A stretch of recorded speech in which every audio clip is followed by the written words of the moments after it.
Hello, everybody, and welcome to Spark Reynolds podcast, Facebook Live, YouTube, you name it. We're on it.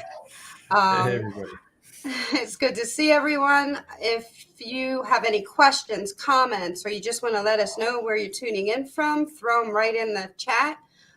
This is a very interactional show. We don't, we're not about the whole talking at you kind of thing. Last week we did we talked about how boredom can kind of kill your financial goals and whatnot. This week we're switching it up a bit and we're going to talk about and it's a question we get a lot, can you 1031 exchange a property into investing in a real estate syndication? So with that being said, again, if you have any questions, pop them in. Brian, I'm going to start you. Can you 1031? Yeah. So the answer is yes. Technically, you can do a 1031 exchange into a real estate syndication. And there are really two sub questions here. One is, can you 1031 exchange from a rental property that you own directly can you sell that rental property and then transfer the proceeds into a real estate syndication? That's one question. The other question is, can you 1031 exchange proceeds from one syndication into another syndication? So two different questions here. We'll answer both of them.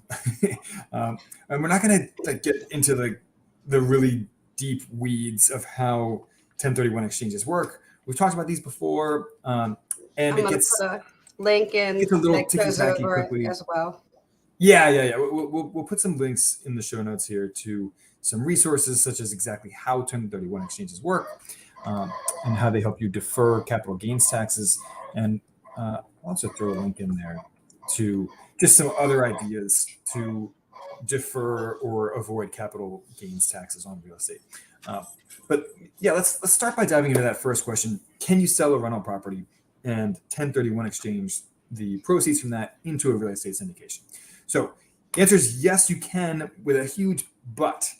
You can only do it if the sponsor, the syndicator, agrees to set up your portion of the ownership, the legal ownership in the property, as tenants in common, rather than simply listing you as yet another limited partner alongside all the other limited partners, the other passive investors in that deal. So it's expensive, and it comes with some additional legal headaches for the sponsor to do this. So you have to negotiate with them to let you do that. And in practice, what that normally means is they'll say, all right, well, I'll do this. I'll jump through these extra hoops for you if you're willing to invest a minimum of $500,000 or $1 million or whatever it is. But a significant amount of money, regardless, like a hefty chunk of change here. Now, some syndications, syndication partners will say no.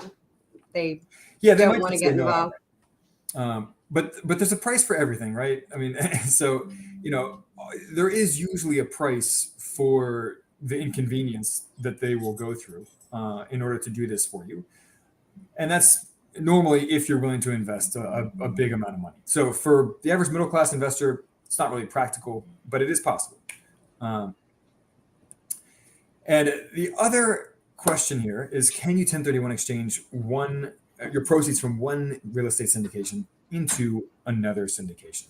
And again, the answer is yes, with a huge qualifier on here. Usually this works if the original well, let me back up for 1 second. You can always do this like the answer before. You can always negotiate with the new syndicator to add you as tenants in common. But again, you have to invest $500,000, a lot of money. Now, if you wanted to invest a smaller amount of money and 1031 exchange into a syndication, you can do that if the old syndication, the property that you're selling, was originally designed to be 1031 exchanged from the very start. So sometimes sponsors will they'll propose a deal, they'll raise money for it, and they'll tell investors from the very beginning, we're planning on 1031 exchanging the proceeds when we sell this property, and only invest in this syndication if you are planning on leaving the money or leaving it in to be exchanged into a new property in 2, 3, 4 years, whatever, when we sell this current property and buy a new one. Right. So usually those deals are designed that way from the very beginning. So you invest in a syndication deal with the full knowledge that in a few years from now, when it sells, the money's going to be rolled over into a new property through a 1031 exchange. So this only really happens in the real world with 506C deals that are only available to accredited investors. It's theoretically possible that you could find one as a non-accredited investor. I've just never seen one. So again, you need to be a wealthy investor in practice to do this. But with the latter, if you're 1031 exchanging from one syndication to another, at least you can theoretically do that with a smaller amount of money, maybe $50,000 instead of $500,000 or $1 million. So yes, you can 1031 exchange into syndications, but in fact, it's really yes, but yeah, exactly. You have to be wealthy in for all practical purposes for this to work. So yeah, that's the high level answer to that question. And by the way, I saw a couple shout outs from Bilal Newman Sheikh. Great to see you too, Bilal, and Zach Green. Appreciate you hopping in there. Bilal used to work with us, and Zach is a good friend of mine from back in Baltimore. Oh, wow. Speaking of, I'm actually in the U.S. doing this broadcast for the first time in 8 months. Which is glad to be crazy. in the homeland. He's in the warm homeland. We're down in Florida. We're visiting family here in Florida. So, Deni, is there anything else you want to cover around this topic of 1031 exchanges, and in particular 1031 exchanging proceeds into a real estate syndication? I don't. I do think that they can get complicated, so it's important to talk to your financial consultant or tax advisor on the whole process. We do have a couple articles that we posted links to. One is what a 1031 exchange is. There are tax advantages to them, especially when you get closer to my age.